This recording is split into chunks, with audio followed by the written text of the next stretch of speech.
First hunt, then. The small fire crackled in the hollow pit that had been roughly dug in the rocky floor of the small cave. The boy shivered as he rubbed his hands together in a vain attempt to draw some heat from the puny flames that danced languidly in the cold night air. He glanced over at the tall silhouette that was framed in the opening to the cave. No shivers over there. No sign of discomfort whatsoever. The dark form just stood, a black statue looking out over the scrub and the surrounding plains. What was it watching? The boy had no idea, nor did he care. Right now he cared about just one thing. His stomach rumbled loudly. The silhouette moved as the figure turned to regard the boy. "Are you hungry?" it asked. The boy nodded. "Yes. Thirsty too." "When did you last eat?" The voice was deep and dry, like a sandstorm rushing in from a distance, ready to consume an unsuspecting village. The boy trembled. "When you gave me an apple." The figure cocked its head to one side. "Was that not 2 days ago?" The boy nodded vigorously. "Why have you not eaten since?" asked the voice, truly perplexed. "I was afraid to ask." The silhouette broke form as the man, if the boy could call him that, bent down towards the youngster. The flames of the fire flickered warmly in his worried eyes. "Never be afraid of me. I would never, ever harm you. Understand?" The boy nodded once more. He felt the churning of dread in the pit of his stomach settle down as something akin to an emotional blanket swathed his tired body. He smiled up into the eyes of his saviour, the one who had whisked him away from a life of destitution and poverty to one of, well, he was not sure what yet, but he knew it would be better than it had been. The man smiled back at him. "Let's go find you something to eat." The man that was not a man cursed himself in the silence of his mind. Stupid, stupid, stupid. How could he have been so forgetful? Had it really been 2 days since he had eradicated the construct vermin in the town of Salem? He sighed. His concept of time and mortal matters was becoming somewhat less than tangible with every day. Perhaps that was why he had let the boy come with him.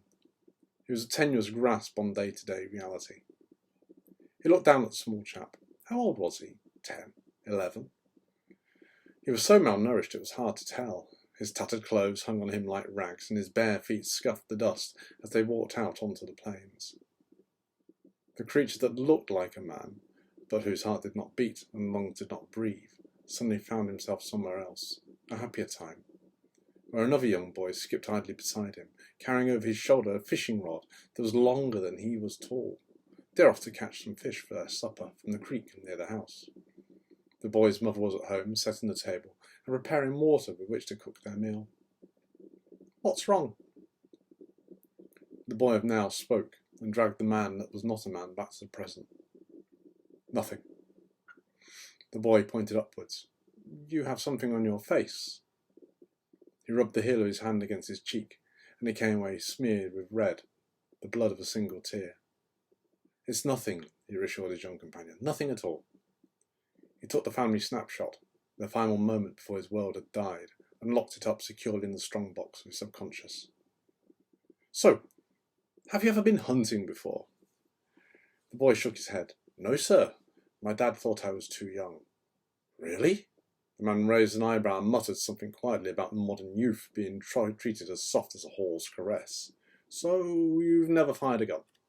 The boy shook his head as a heavy killing machine was pressed into his small hand. "It's easy," came the abridged explanation. "Point that end at the thing you wish to eat, and pull the trigger. What if I miss?" "You go hungry." He watched the boy hold the pistol as if it were going to turn around and bite him, and sighed deeply. Perhaps he ought to better use a snare instead.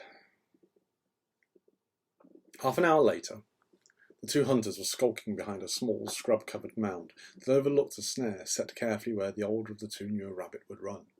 His sharp eyes could see small disturbances in the dusty ground that had been caused by the scampering of rabbits, and his nose could smell the scent of at least 2 lingering lagomorphs. He crouched quietly under the night sky, his limbs unaffected by the need to remain motionless and still. Next to him, the boy fidgeted. He ignored the disturbance. The boy fidgeted again. Still he ignored it. The boy coughed. Without moving his eyes from the rabbit run, the man said, Do you really want to eat? My legs ache. Worse than your stomach? No. Then ignore them. Quietly, the boy shifted position until he was lying on his front, peering through the scrub. So, how does it work again? The rabbit bounces happily through the thicket as it usually does. The wire catches around its neck and kills it. Kills it? Yes. How? It restricts the flow of blood to the brain and the rabbit suffocates. The boy leaned back and looked aghast at his teacher. That's awful. It's so cruel. Keep your voice down, the man hissed. You'll startle the rabbits. And that's worse than throttling them. If you want to fill that bottomless pit of yours... The boy sank down against a small hillock and folded his arms across his chest. Well, I don't like it, he pouted. The man let his face sink into the dusty earth. Was this what eternity had planned for him? Do you like being hungry more? He snapped, then immediately regretted the harshness of his voice when he lifted his head and saw the boy's face crumple. Oh, no, wait, I'm sorry. I didn't mean to... His voice faltered as the young lad threw himself into his arms and sobbed. They'd given up on Rabbit. By the time that the boy had gained control of his emotions, the fluffy meals had long since scattered. Instead, they decided to make their way to the next town. The boy did not know what its name was, but he knew that it was not too far. His father had taken him there for supplies a few times when he was younger. As they walked along the dusty track, the boy appeared to be pondering something. What's on your mind, son? What's your name? The man raised an eyebrow without even breaking stride. He'd been expecting this question sooner or later, this one and another. He did not want to have to answer the other one, not just yet. Justice. Is it biblical? Pardon? My dad said that names ought to be biblical or they weren't proper names. Well, there's lots of justice in the Bible. Why did your folks choose it? They didn't. I did. The boy stopped in his tracks. Justice carried on walking, feeling the subtle change in air patterns, as the boy's mouth hung open in shock. You chose your own name? Yes, when I started out doing what I do. There was a scampering of bare feet as the boy caught up with him. You mean like killing bad uns? You could put it like that. They walked in silence for a while. Justice could see the lights of the next settlement start to glow on the horizon. They'd be there within the hour, and then he would find food for the boy. What was he? Carson, I mean. Justice considered his answer carefully. How to explain a war that had been waged in the shadows for as long as his kind could remember. How to tell this boy that everything he believed in was built upon a misconception that humans were the only sentient creatures that walked the planet. He was a monster. A terrible monster. What are you? What resembled Justice's heart trembled as the boy asked a question that he had not wanted to answer just yet. I'm a different kind of monster. The boy thought that Stewartsville was more or less the same layout as Salem, a high street with a saloon that doubled up as a hotel, a store with a hitching post outside, a sheriff's office, and a few buildings that he could not identify in the dark. He followed Justice over to the saloon. The clock tower above the sheriff's office read just short of 10 o'clock, so the sound of music and revelry could still be clearly heard sauntering its way out of the double-swing doors. We'll lodge here and get you fed, the man who called himself a monster said matter-of-factly, as he climbed the few stairs to the doors. The boy followed him, the wood feeling worn under his bare feet.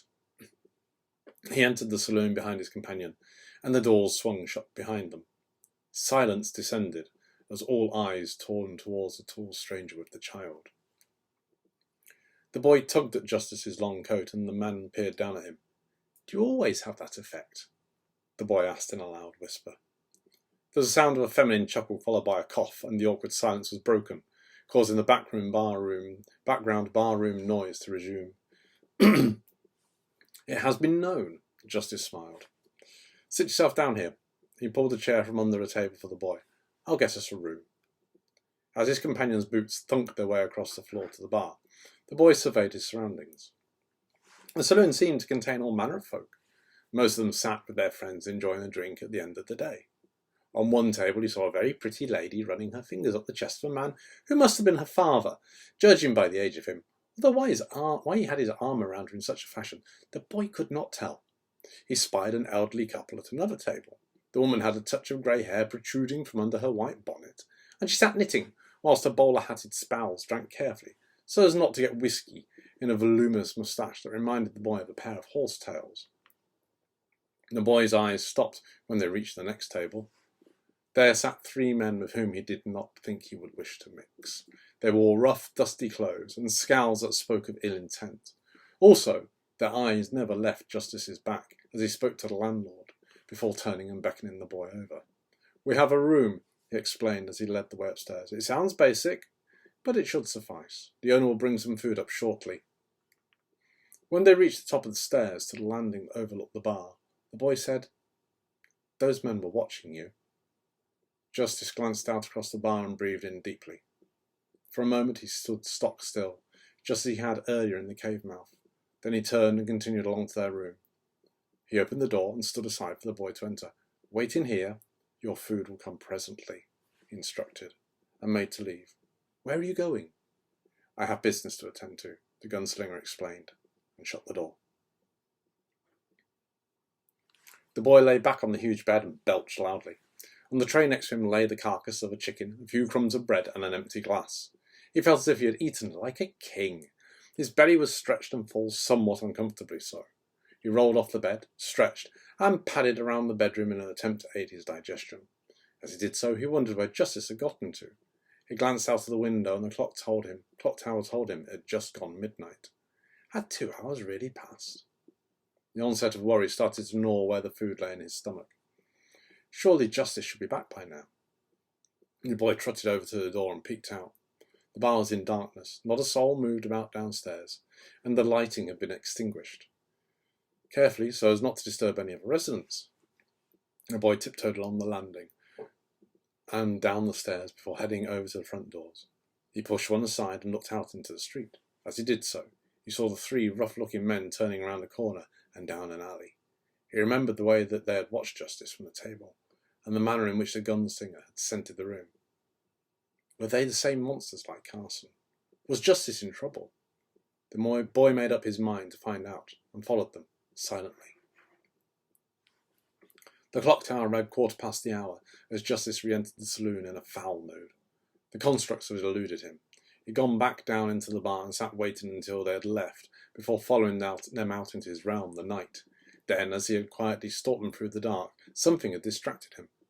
There had been the softest of whispers, and a new scent had drifted over the still night air. He had stood enwrapped as the smell had danced in his nostrils and fired off certain synapses in his brain. It felt familiar, yet new. It reminded him of a scent from the past, yet was inherently different. The hunter had shaken his head in an attempt to clear his wandering thoughts, before turning and realizing that his prey had now vanished. Cursing silently, he had hunted in vain through the alleys of the town, but had been able to pick up the sickening smell that marked them for what they were. The new, intruding fragrance occupied his olfactory senses, blinding his senses to the task at hand. In the end, he had given up and returned to the saloon. Stomping disconsolately into his room, he saw just the empty bed and the remains of a devoured supper. His eyes darted round, hunting for clues, before he turned and ran back out faster than the human eye could observe, images from his former life rising up to haunt him once more. The first inkling that there had been something wrong then was the smell of wood smoke. Next was the drifting clouds of black that had risen over the hill from the house. He had told his son to wait in the trees where it was safe, whilst he ran as fast as his mortal legs could manage back to the furnace that had once been his home. Inarticulate words had gorged their way out of his throat when he had seen the lifeless body of his beautiful wife discarded on the path to their once quiet paradise. Then there had been the shrieks of fear as he had turned and seen his son being dragged out of the trees by a steel-eyed beast dressed in furs and leather. "This brat yours?" the stranger had yelled. "Screams louder than his mama!" Then in one swift movement he had thrown the boy to the floor and pumped 2 bullets in the child's head. The man that it used to be had just stood still, unable to move as the shadowy horrors of a cruel world had torn his sanctuary apart. Even when the cur had raised his gun towards him, he had been able to turn and flee. Instead, he had slumped to the floor as the side of his head had exploded in agony, and darkness had closed around him. When his eyes had reopened, it had been to a whole new world. A world where his senses were heightened, enabling him to achieve 3 important tasks. Find the Eternals. Protect the twins. Await the divergence. Right now, however, he was depending on these same senses to perform just one task. Find the boy before the constructs did. "Hello, Sonny," came the elderly voice. "Are you lost?" The boy sat on a crate with his head in his hands. Some tracker he was. For in a few minutes he'd lost his prey. The three rough-looking men had vanished around the corner, and he had no idea where they had gone, so he had sat himself down to work out his next move. Then the elderly couple from the saloon had wandered down the alley. "No, ma'am," he said to the old woman in the white bonnet. "I'm just collecting my thoughts." "In an alley?" the old man chuckled from behind his horsetail moustache. "Surely that's not a good idea at this time of night. There could be all sorts about." "I'll be fine," the boy assured them. "I have a protector." The elderly couple gave each other a curious look. "You mean that tall fellow you were with earlier?" asked the woman. The boy nodded confidently. "Funny," said the old man, his voice sounding suddenly roomy and wet, as if he had a throat full of phlegm. "But I don't see the vampire anywhere near right now." Hairs rose on the back of the boy's neck as he slowly slid off the crate. "What did you say?" he began to ask. But the words hung quivering on his tongue as he watched stunned, whilst the skin of the two old-timers started to ripple and flex under their clothes. The old man's moustache was sucked back into his face as his features sunk into a thick brown substance that bore just a gash where his mouth should be. The woman's appearance followed suit, and they lumbered towards him, their clothes sloughing off their clammy bodies to the floor. The boy tried to run, he really did, but his feet did not seem to want to move. Monsters, he thought to himself. These were the monsters, not those men. Then the wet hand of the thing that used to be a sweet old lady that sat in saloons knitting clothes from homespun yarn clasped the youth on the shoulder and dragged him towards her ragged mouth. He squirmed at the sight of the putrid-smelling liquid trickling from the slavering orifice. It stank like a stagnant pond at the height of summer and made the boy feel like retching, but even that was not possible, as fear constricted every muscle in his body. He was aware of a deep rattling emanating from the mouth of the thing that used to be a man, and realised that it was laughing, enjoying watching this young human paralysed with fear. Then there was a noise that sounded like a boot wrenching itself out of mud, and the laughing abruptly halted mid-chuckle. The boy's paralysis broke, and he turned to see the monster that used to be an old man slumped to the floor in two parts. Next to him stood a pretty young woman dressed in a frock coat and a small hat. In her hand was a bright, gleaming sword. She pulled back her lips in a smile, and the boy saw the sharpest teeth he could ever have imagined. In an instant she was a blur, and the thing that used to be an old woman was no longer holding his hand. The well-dressed woman had the creature pinned against the wall and had plunged her teeth into its neck. There was a wet warbling noise as the thing tried to free itself, but eventually the scream sounded raspy and dry as the monster turned to dust in the younger woman's embrace. The boy heard the sound of footsteps behind him and turned to see another stranger. This one was a man, and what a man! He stood taller than Justice, and his hair was a mane of bright yellow. Muscles rippled under his travelling coat as he lifted the severed remains of the other creature in his hands and rapidly drained them dry. Just as he was becoming accustomed to the appearance of his apparent saviours, the boy felt a rush of wind and found himself whisked up into the arms of Justice. He looked up and saw relief in his companion's eyes before they tracked across the alley to the blonde giant and filled with awe. He set the boy on the alley floor and sank down onto one knee. "Your Majesty," said the gunslinger. The blonde man walked over with regal confidence and, taking Justice by the arm, lifted him from his genufaction. "My son and heir," said the king, unadulterated love filling his words as he turned him to face the young woman. "Let me introduce you to your new sister." The woman smiled prettily, her blue eyes twinkling in the night, and held out her hand. "Hello," she said. "My name is Nightingale."